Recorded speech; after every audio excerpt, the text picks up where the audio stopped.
Hey, check, 1, 2. Say something, I'm giving up on you.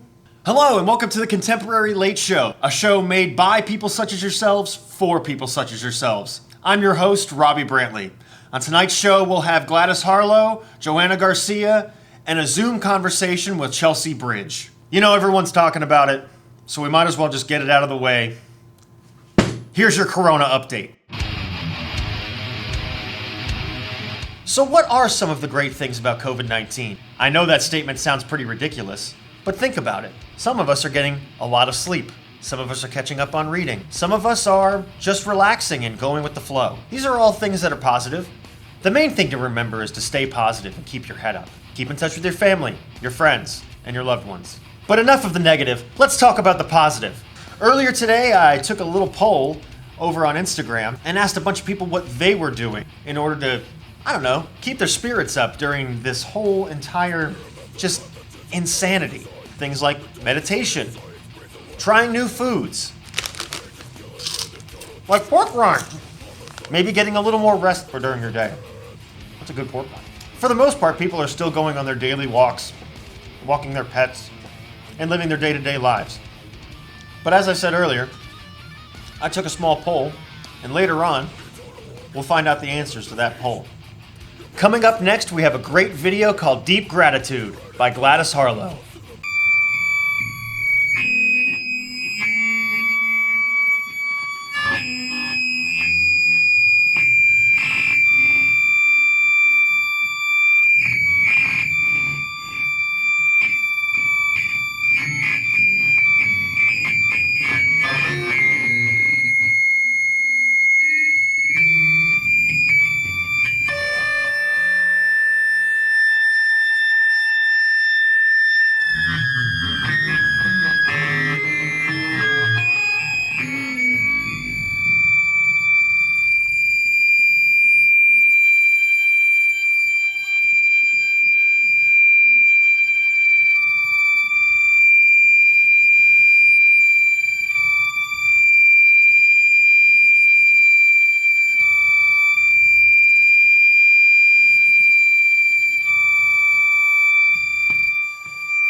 That was Deep Gratitude by Gladys Harlow.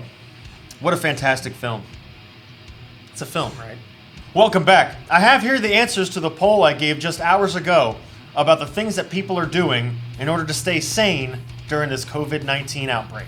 Ecstasy Drive says, sniffing my own booty. All Things Commodity said, I took the time to apply for a medical marijuana card. Cara Mansour said, losing my mind, or what's left of it.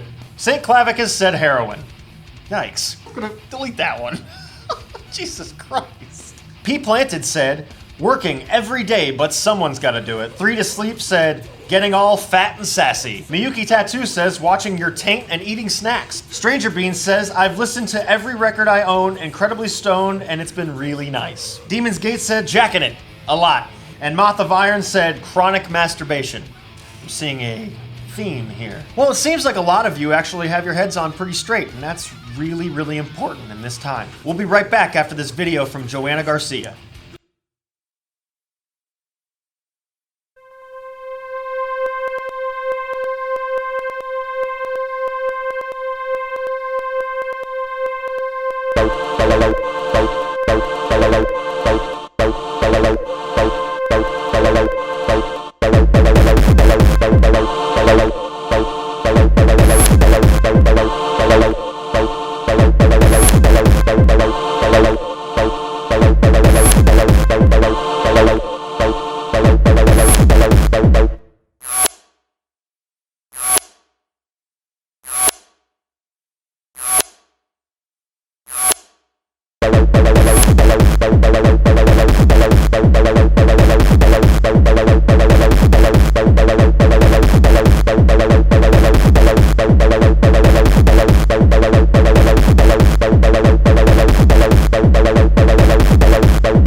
What I want to say to you,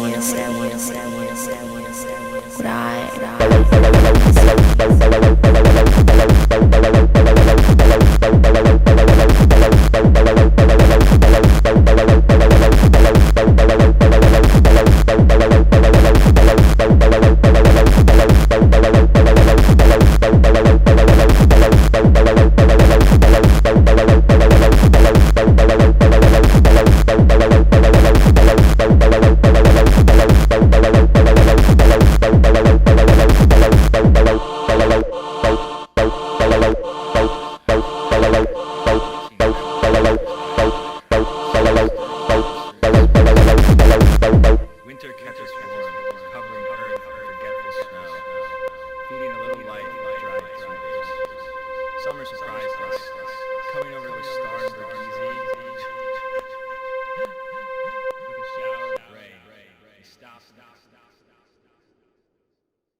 Wow, what an amazing video. Mombi pork cracklins. They're good. My guest tonight has been pummeling cellular networks and Wi-Fi signals all over the place. She hails from Chicago, Illinois. Chelsea Bridge. What's going on? I've been playing around all day, watching a lot of Law and Order. they only have seasons 1 through 5 on Amazon Prime, so I'm on fmovies.2. I don't know what that is. And I can't actually click it to press play, or it has pop-ups, so I have to press the space bar. If I don't want cunt wars to come up. I don't ever drive anywhere. No. Some people are weird. They're like, let's Uber! And it's like 5 minutes, and then you're like, let's split it! And then they're like, $$2. You're like, God damn it. No, I have a friend that just moved from Chicago, and she said she had lived there for 5 years, and she actually sold her car because she never used it. Yeah, because parking sucks. I bought her a Topo Chico. I didn't get lime because I wasn't sure. Some people aren't into lime, and then I blew it. It's like, this water is fine, but it can have a little bit of zest. And Yeah. it's funny because I pay for all this shit. I've got Disney Plus, I've got fucking Netflix, I've got all this shit. I've got this thing called Tubi. It's free. You have Hulu? I don't. That's the only thing I don't have. And I hear good things. I hear good things, but I'm just like, I've got all this other shit, and I just, whatever.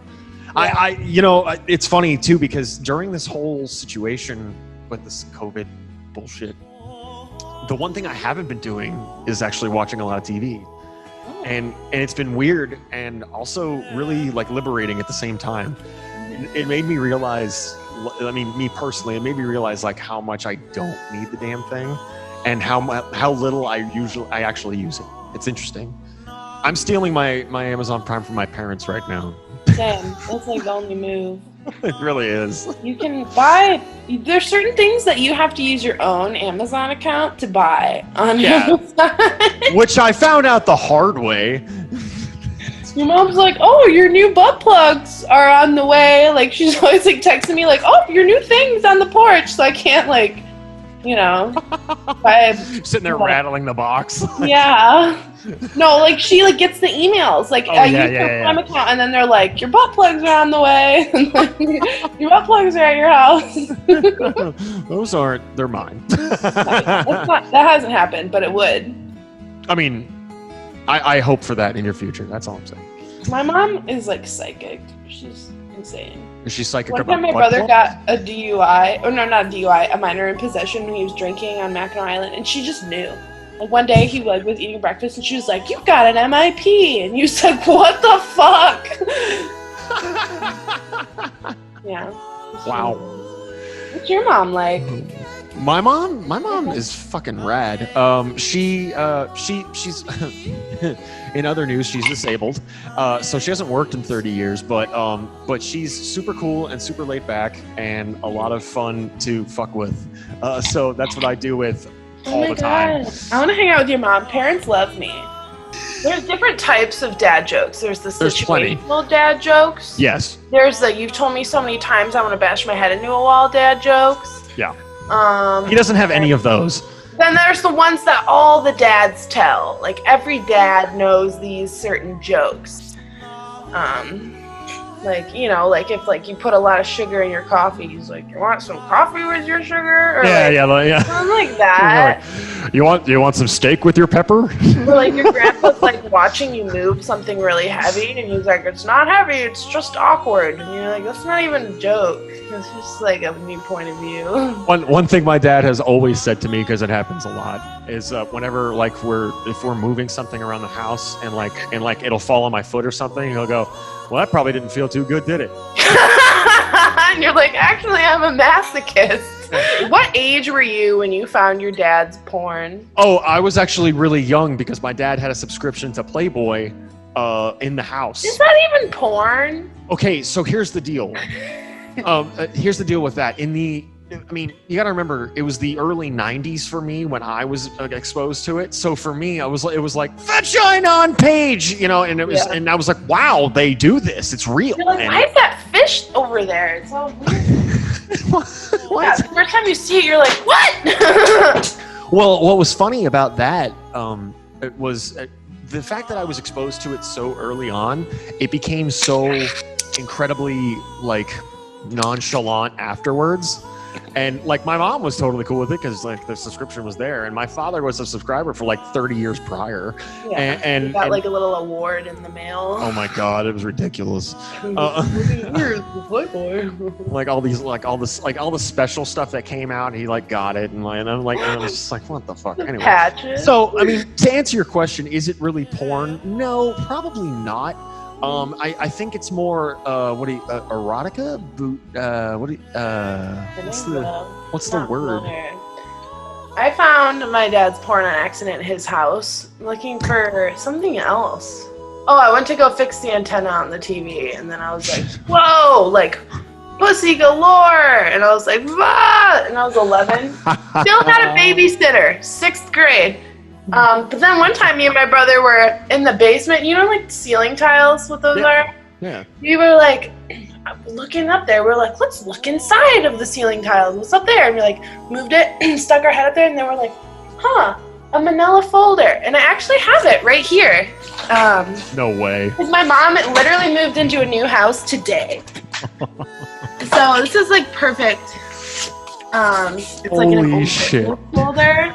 And it was inside of the ceiling from like 20 years ago. This one's called Kinky Couples. Kinky Couples. And then this one's called...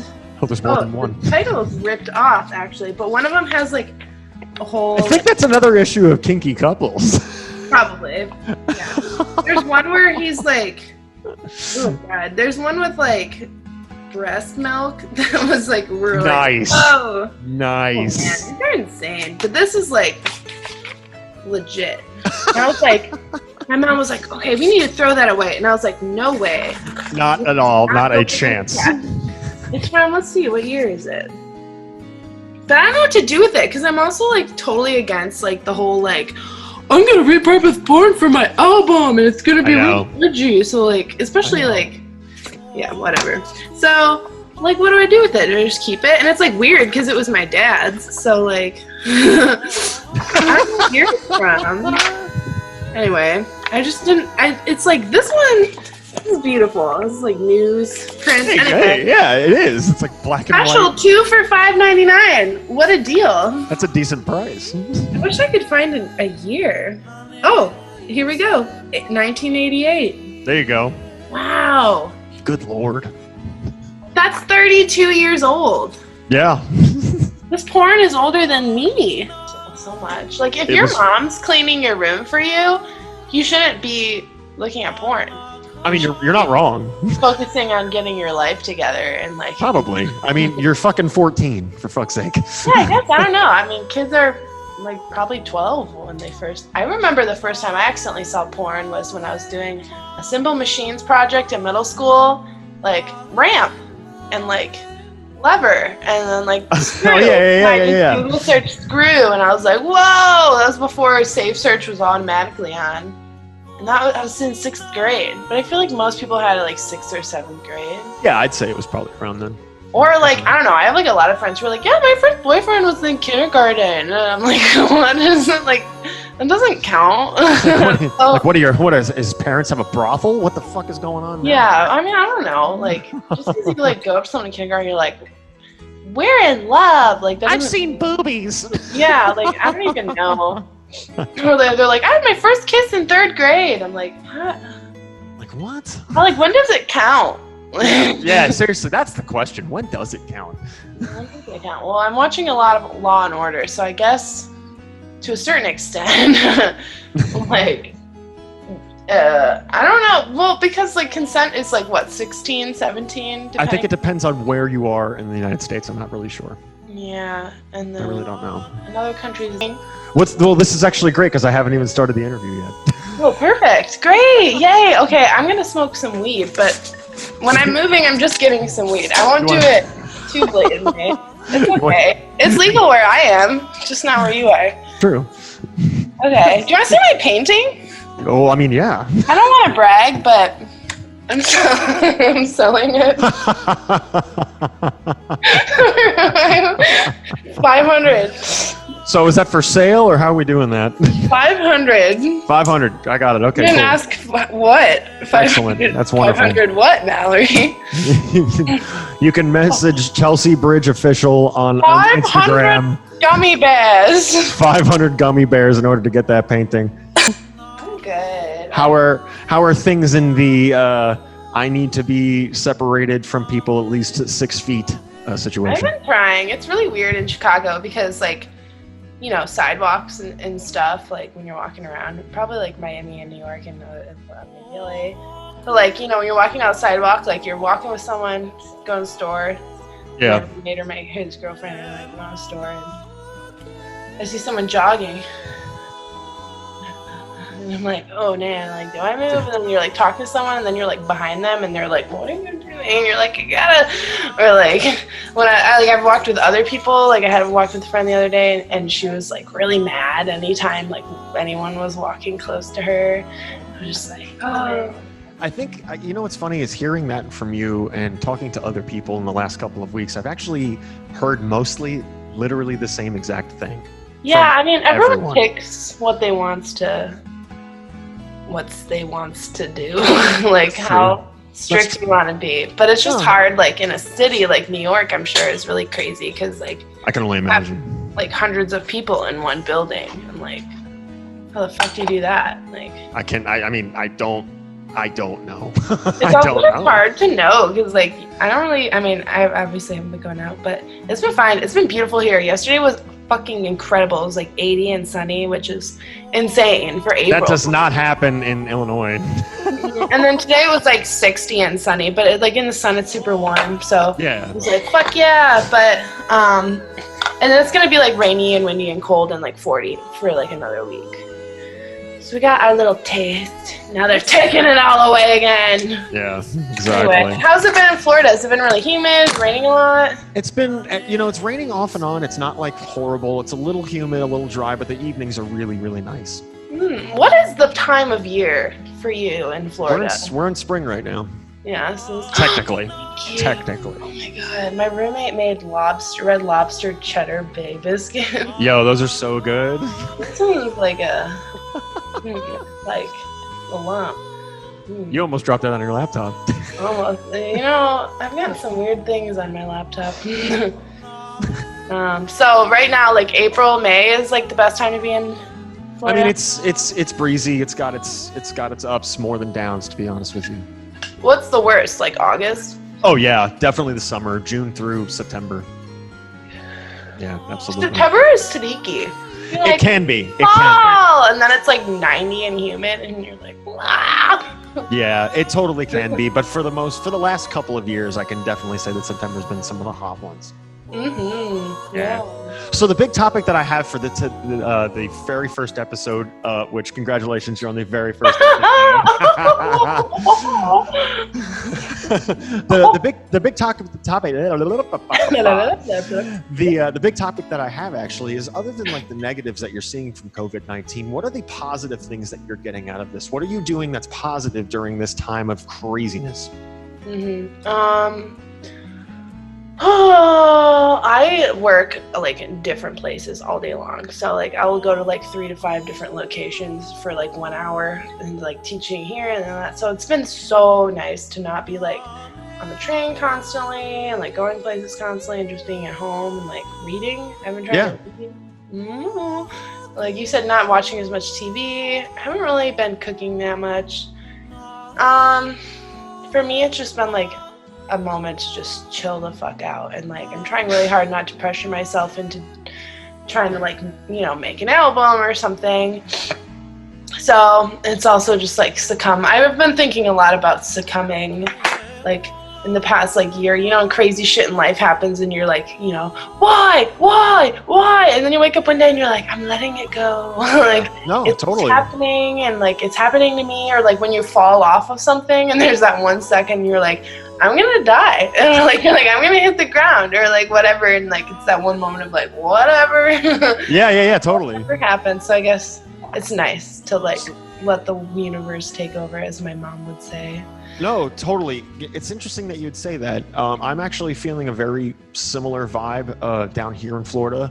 One thing that I didn't do is what you said as well, is I didn't pressure myself into making an album or recording anything or doing anything like that, because there is pressure behind that for some creatives. And I know it's a great time to use as an opportunity, but at the same time, it's also a really good time to do things like meditate and actually look into yourself and to just really relax. We live in a state, I mean, this is cliche, but we live in a world that's always go, go, go. Even though there is this crazy little virus thing going on that is affecting a lot of people, I think one thing that people are missing is the fact that we can relax and actually chill and just open up our minds. Right, and also, like, if you're freaking out, you're gonna get sick way more easily than if you're not. 100%. I couldn't agree with that more. Anxiety is, like, itself just, like, is a sickness that we all deal with. But, yeah, and, like, my laptop charger is stuck. Okay, I'm back. I, really like collaborating with people. When it first happened, I was like messaging all these people that who I like love and love their music, and I was like, let's collab, let's make something. This is me.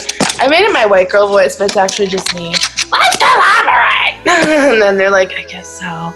And then I'm like, oh, I was gonna say this. I think it's really funny. Two people who are like subs are trying to like hook up. There's like that moment of like you're both laying down and you're like. Like, you can do whatever you want. You're like, you can do whatever you ever want. And it's like, oh God. And I think that's the same thing with like a lot of people making music together. Like, I love it when people send me something and I can just like play violin over it. Yeah. But like, I feel like that's kind of lazy for me, because then I'm like, you just do whatever you want and I'll just add to it. Like, I'll be the star, like, whatever. And so, like, I feel like when you, like, decide to collaborate with someone, it's really hard to be like, who's going to do the first thing? And, like, you know, you don't know what to send, and then all this stuff. And so I'm trying to figure out the right way to go about these things and not just be like, I'm going to, you know, make whatever, and then you'll make whatever. And it's like, okay, well, I don't want to just, like, be churning stuff out just to other people. So, like, what does it mean? Like, shit like that. And I've been trying to not use electronics as much, just playing violin. Well, I have noticed, and the one reason why I did invite you onto the show today was because you have been blowing up your live streams on Instagram, just with you just performing by yourself, doing violin, maybe doing some electronics here and there. I know you did some stuff with Heavy Days a few weeks ago, and I know you've been doing stuff like on not on Zoom per se, but like on on Instagram Live, obviously, and other platforms. What gave you the idea just to do that? I mean, obviously we're here, we're shut in, we're locked up, but what were the other reasons why you decided just to say, hey, let's just do this?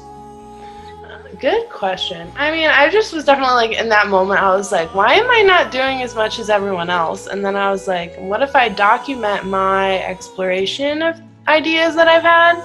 And I really like ideas of like doing covers of things that are like completely different, or like I had this idea for a covers album where like people send me sounds from blankets, and I make it into covers, but like have like the song there, but it's like behind all of these other sounds, or like every song has an instrumental bridge section, so just making it sounds of like blankets and pillows. Like, it's that's covered. So cool. That's a really cool idea. So I was like, yeah, like it might be a fun Bandcamp album or something. And I just like learning songs. Like that's how jazz players learn how to make solos, is by transcribing other people's solos and like listening over and over and over again. And like so much of learning music is listening and then like recreating. So like you shouldn't be making music and be like, I'm doing this, that's from this person, and this that's from this person. But just learning about new things is like listening to something and then just recreating it in your own, like just in practice. Not like I'm gonna record this and then, you know, whatever. But yeah, just like learning how to do what other people do, and then you learn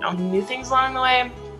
So I guess that's fun. And I told someone I would send them a tape with stuff on it, because I got this new tape recorder that you can just press record and then it picks it up and it sounds terrible and it's great. So like playing violin in it, it's like, wow, and I love it. So one day I just turned on live. I was like, I'm just gonna play into this tape recorder and like live stream the whole thing. And then the moment the tape clicked, I was like, bye. Oh, that's awesome. That's so cool.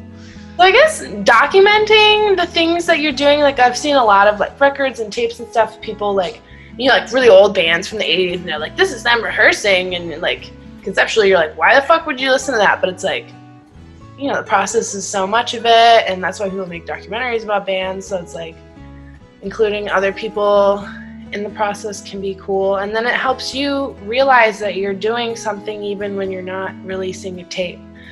And like practicing is so important as an artist. Absolutely. And getting to practice and having inspiration and stuff is so hard. It's the hardest part, is making it reasonable and making it purposeful. Anyway. No, that's awesome. I mean, people need to hear those kind of things, because sometimes I've found that you know, people say that or say something in that nature, but don't really follow along with it. So hearing it from another source is actually kind of helpful sometimes for people, because it's like, oh man, I thought the same thing, but I didn't act on it.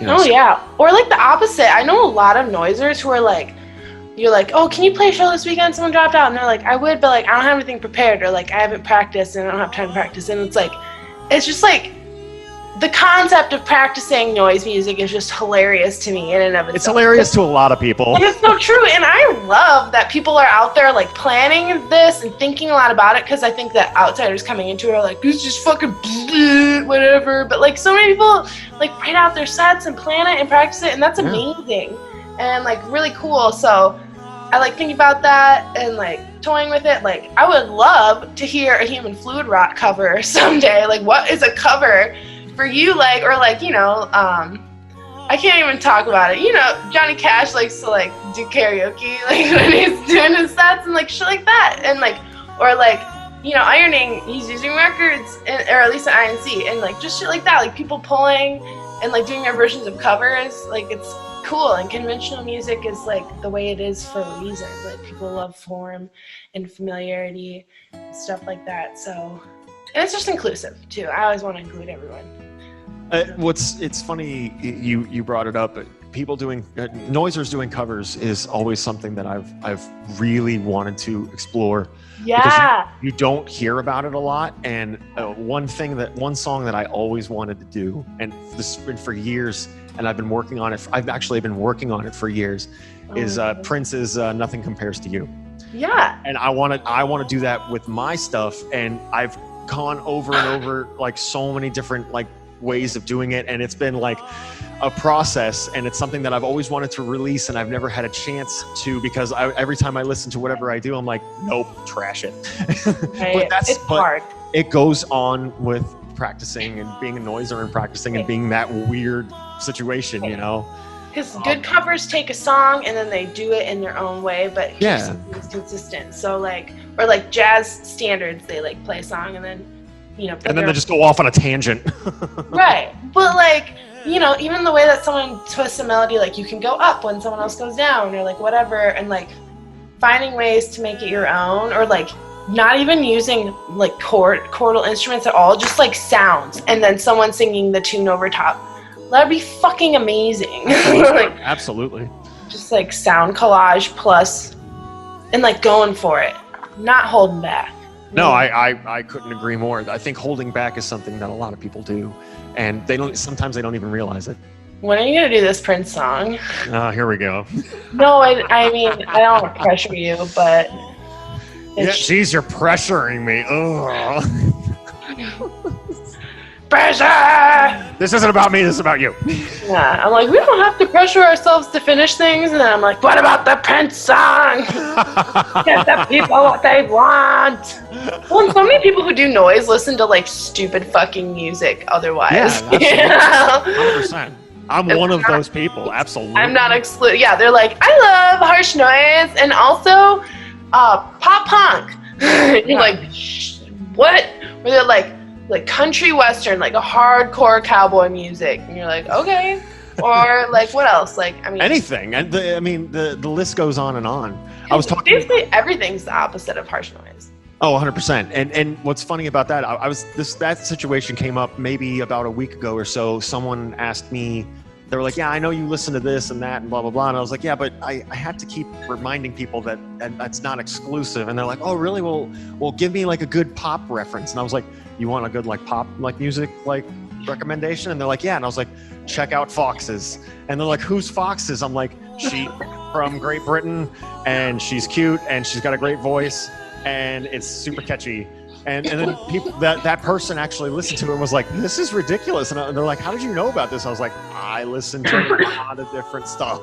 Yeah. Oh my God. Like, I was in love with the album that Ariana Grande came out with this time last year. But It's I don't like any stuff. It's so fucking awesome. It's good. Like, Madonna. I love Madonna. Gloria Estefan. Like, fuck yeah. The Talking Heads. I love the Talking Heads. I mean, of course.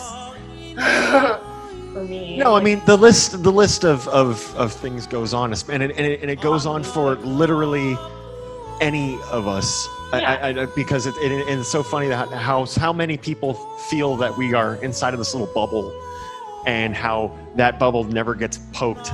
Like everyone, I'm like, are you kidding me? Like I grew up with the Cars and all these other like different like classic rock bands. That's what I grew up with. That's what I was listening to. That's what my dad had. So I was listening to it, and it grew from there. And it just got insane and ridiculous over the time. But at the same time, that's where it came from. I got into pop. I got into punk rock because of the Cars. I got into punk rock because of REO Speedwagon, because I wanted to listen to something. I other have than one REO. of those in here. These are my dad's old tapes. Do you want to see? Oh my God! Look, I have one of those. That's so awesome. Scorpions, ZZ Top, Best of ZZ Top, Quarter Flash, Rick Springfield, fucking some old mixtapes. Weird Al. Oh, I love. Weird It was Al. one of my first cassettes. Was Weird Al. REO Speedwagon. Yes. I haven't even ever heard of Yes. Yes is great. Okay, I'm gonna listen to it. That's actually, that album right there is actually awesome. It's amazing. I haven't even looked at it ever, because you see this like, you know, just like the block flying, like another rock album, and then I looked at it and I was like, wow, it's a pie of all the ink primary colors. And Toto, of course. Oh yeah. Africa. That's Africa right there. It's the last song. Yeah. Fucking Tinder boys love that song. When I was on Tinder, every single like jock boys, like, you know, you can put your anthem on there. I don't have anymore. I got kicked off of Tinder. I'm banned for life. They have my phone number and my Facebook, but every guy's karaoke anthem from Spotify is Africa. It's so stupid. I don't fucking understand. I mean, it's a great song, but it's in my opinion very overplayed.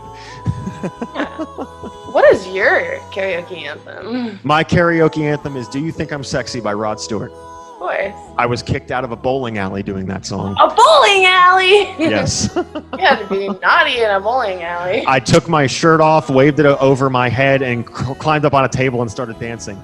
Was it a bachelorette party? It was not. It was just a regular Friday night at a bowling alley. Just a regular Friday night. Onion rings, beer pitchers, And me Wait, on that's top of a great. table. Yeah. I think the defining moment of that evening was when the karaoke host came up to me and says, "It's not me. I don't want you to leave, but the people here are telling me that you gotta go." Man, and he picked you up and you like I got through the song. That's all that matters. yeah.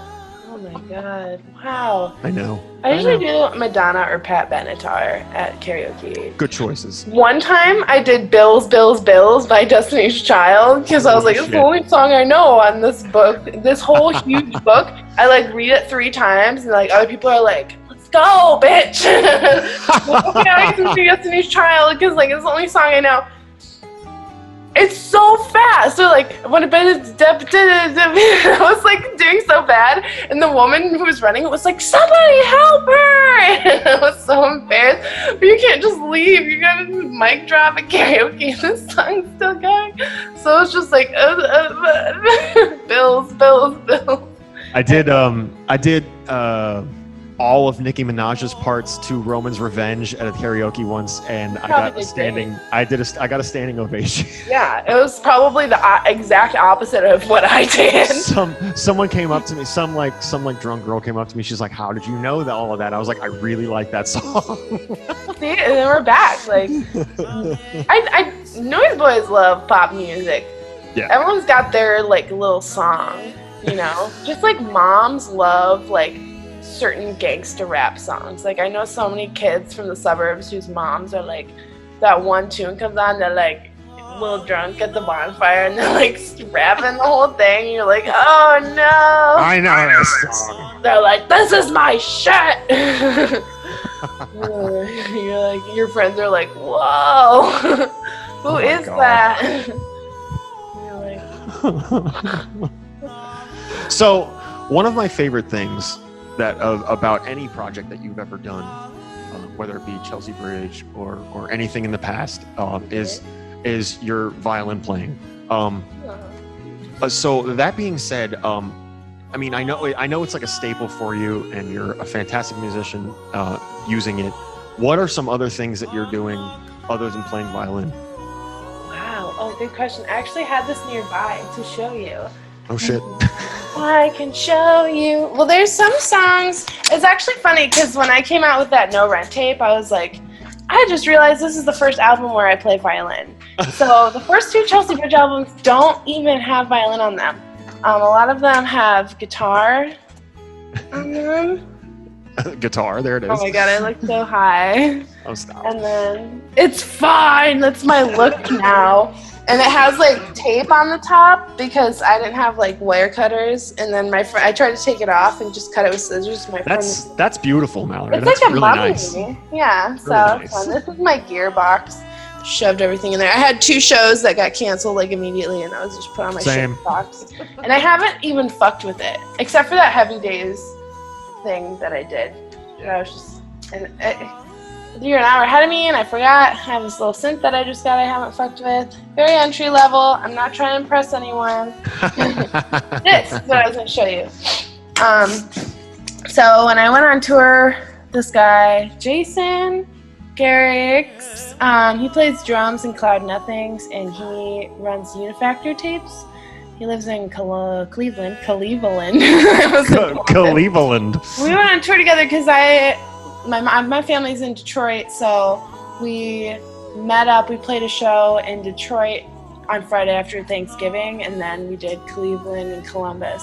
Oh, cool. I came back to Chicago, and it was super fun. But I forgot to I had played a show right before I left where I put my pickup. So when you play violin, you have to like put a pickup on it, which is basically like, Yeah. you know, but not everyone knows. It's like a little contact mic, and you shove it in the bridge, and you can plug a 1/4-inch cable into it into the pedals. Because playing in a microphone like wouldn't work, you know. It's just like echo and frequency and like bad feedback, and nothing comes through. So I forgot to move over my pickup from my viola to my violin after playing a show before going on this tour. Because why would you think of that? And so then I couldn't find a pickup anywhere or get Guitar Center, so I bought this little penny flute. That's awesome. And we just released this tape. Here's the plug. No, totally. We just released this tape on Career Planet in Chicago. It's called Chelsea Spirit because his project's called Bending Spirit and mine's Chelsea Bridge, and that's fun, you know. Right on. Corey made all of these, like bought the fabric and like made all the J cards, and they're super fun. So it's a set. The first set we played together just for fun, and then the second time was in Cleveland on the Saturday after Thanksgiving this past year, and I had this penny flute, and I loved the way that it sounded, and I wanted to maybe keep it to that project. Okay. So that I wouldn't like, you know, I don't want to You don't want to overuse it. On other things, and like people get mad at you if you're doing the same thing with other people, you know, like there's like musically cheating on someone. It's like weird when you're improvising or like, you know, making experimental music, but it's like I totally get it. So I can't do it too much. It's almost 9. It's fine. It's really hard because I really love it because you can play like little like sailor tunes on it.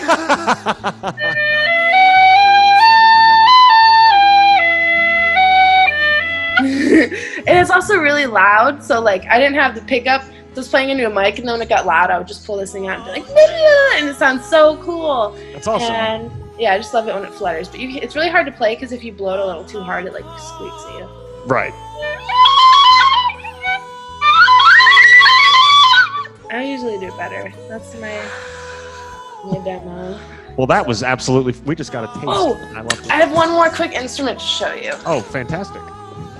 So I have this clarinet. I only used it once or twice because it's really hard to play clarinet. Everyone who does noise sax, I have a little more respect for them. My friend gave me this. She found it at like a thrift store, and she was like, "I thought of you." And I can't remember what those are called, but I love them. I was like, "Thank you. I'm glad this makes you think of me." It's like a weird harp, but you can like tune it to different. Yeah. And it has 1, 2, 3, 4, 5. My roommate's watching Seinfeld, and I love Seinfeld. I love Seinfeld. Oh man, I get a lot of shit for liking Seinfeld. Oh yeah, I mean they're terrible. We're all horrible. Everyone's bad. I did a cover into the tape player the other day using this. Oh, that's awesome. And just like trying to sing and like pluck it in like a pattern, it was really hard. So that's something I've been fucking with lately, is singing and playing things, because the way that like live the frequencies, like when they're next to each other, acoustically interact with each other. You know, once you put it through a pedal, it becomes ones and zeros or whatever. But when it's like this quality of this instrument reverberating with that quality of that instrument, and like if you play certain things that resonate, the reverberation is even stronger. Yeah. So like if you're singing in tune with the piano will like sing back at you a little bit, even if you're not playing it. Like just singing onto the keys, like and I had to do that in college. But yeah, so that's fun. This crazy weird harp. That's but you awesome. can't pick it up live, so I just have to record it. Oh, right on. Yeah. It's nice because it gives you something more exclusive. Yeah, they're like, "What are you playing?" And I'm like, "I don't know." This is It looks tree like branch. it's made from like the bones of an animal. Like it's not like this isn't a type of instrument. It's just like a death, like fucking cry. The death boat. Yeah. And I also don't know how to hold it. Like I was thinking maybe. I think you got it. I like it this way. But some people think it's this way, but I don't think you want to. No matter how you hold it, it's very theatrical. It's so gross. It's like fuzzy. This is definitely skin. That's animal hide, yeah. That was like stitched together, but it's like hard and like crispy. Yeah. And It's so funny. I can't remember the name of that thing, but a friend of mine just picked one up and absolutely loves it. This is a stick, Yes. and these are parts of a stick. Those are sticks too. Yes. And look, it's got a little handle on the back. Oh, well, that's convenient. I Yeah. don't know why you'd have that, but that's convenient. Yeah, for the Neanderthal on the go. Oh, well, I guess so. Yeah, Just- you're right. Tie it right into your loincloth and go about your day. The Neanderthal on the go. For the necromancer on the go. For the homunculus. Oh, also, I'm just showing you my outfits now. Oh, phenomenal. I bought these in Texas. And I rollerblade with these on. As you should. Can you imagine how people look at me? Oh, I have another plug. Vase for sale, holds one dongle. Oh, look at that. Yeah. Oh, wonderful. And how much is that going for, and where can we Custom made vase. It's only $500,000, Okay. and you can put your dongle in it. Oh, that's I phenomenal. made this with my hands. Oh, that is absolutely wonderful. Then it's absolutely worth it. Anyway. So, since I mean, it seems to me like you've been experimenting with a lot of new and different things, and that's really absolutely amazing because the future sounds awesome as far as recording is concerned. Do you have any plans as far as any more recordings and/or shows once all of this stuff has gone haywire? Oh yeah. Well, me and Grace were supposed to be at End Times, and As was I. we had this project that was going to be a sacrificial dance. Of course it was. So everyone knows the Rite of Spring. The ending of it is, the whole thing is they're like, spring's coming. We have to make a sacrifice so that we have a good harvest. And then they dance about it. Just like in Mario DDR. They dance about all their problems, and then there's these girls in a circle, and then one of them falls, and they're like, she's the one, and then she has to dance herself to death. And that's the ending of it. Okay. Yeah. Just like in So You Think You Can Dance, Okay, anyway, but it's really like awesome if you like Google search Rite of Spring Sacrificial Dance. It's the last scene of the play, and she's just like doing all these the original Nijinsky choreography from like the original, and it's really crazy and cool. And so Grace loves to dance, and that's like her means of expression, like the ladder dance and stuff like that. So I was like, I want you to dance yourself to death. I like playing with death. I wanted to kill Haley. I wanted to suffocate her. And now I want to make Grace dance herself to death. Okay. So we were brainstorming with that, and we were going to rehearse and everything and do like a Chicago performance. It will happen at End Times, the sacrificial dance. So that's something I need to I wanted to draw out a storyboard and pick moves to incorporate into it, from the original and stuff like that. And then I wanted to figure out certain motifs on the violin to play with it, and what kind of sounds to use and stuff like that. So that was one thing, and just lots of people that I've talked about collaborating with who have sent me tracks, trying to figure out what to do with that. Oh, that's phenomenal. So you're incredibly busy, or have a lot on your plate as far as new things are coming. A lot to do. That's awesome. Hard to know what to do, how to start. Keep yourself busy. That's all that really matters. Yeah. That's awesome. I don't want to churn out crap. I think that is the main goal for many creatives. Yeah. So that being said, how can people find your sounds and what you're all about? Bandcamp. I think it's just chelseabridge.bandcamp.com. I have most of my albums on there, and I have a live album on there, and I want to put more stuff on there. I really want to put the covers album on there, and the No Rent tape is on the No Rent Bandcamp, which should be free now. I think they're all free on all the Bandcamps. But yeah, I want to put more stuff out. I'm sitting on a lot. No, there's nothing wrong with that. Yeah, that's what hens do. Look all they have. Look at what they have. That's fantastic. Yeah. I don't want to do any more live streams, I don't think. Okay. Yeah. Not with you. I mean playing live sets. Oh my god. See, I do this. I say the wrong thing all the time, and then I'm like You're fine. Oh. You're totally fine. I don't want to do any live performances, I think, during this time. I don't. Yeah, it's probably safe that we don't. None of us do. Some people are really doing great things, though. I see a lot of good live streams, and I like watching other people do it. I haven't taken a break in a long time, so. Yeah. Coming back to what we were talking about before, this break has been actually really nice for a lot of people. Yeah, I'll just live practice, but I won't live perform. There you go. I'll just 1 p.m. I'll fuck around, and then other people get to do their big, awesome. DJs, I've seen some cool DJ videos. There's been tons of them out there. Yeah. Well, that's so awesome. Well, thank you so much for doing this interview. Yeah, it's been fun. You look really sharp tonight. Oh, I do my very best. What can I say? Yeah. Aww. Well, thank you so much, Mallory. I really, really appreciate all of this. Thank you. See you soon. I can't believe we're on Zoom right now. I know. I can't believe anything is happening right now, to be completely honest with you.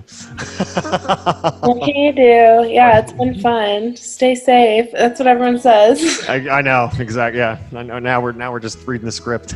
I didn't print mine out. I just wrote it on my arm. Yeah, mine's over. Yeah, I got the same exact thing. Okay. It took so long, and I smudged it when I was washing my hands.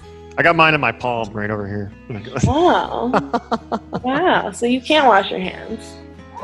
I mean, we have the ability to. It's just who does and who doesn't at this point. You can't get rid of your lines. No. Otherwise, Yeah. I'm just saying all kinds of things at this point. Sanitizer on the backs. Cool. Thank you so much, Mallory. Yeah. Goodbye. Good night. Good night. I appreciate it. Well, that about does it for our very first episode of the Contemporary Late Show. I'd like to thank my guest, Chelsea Bridge, and our artists for the evening, Gladys Harlow and Joanna Garcia. If I can leave you all with anything this evening, I can leave you with this. Be yourself and never fit in. Thanks a lot for coming by.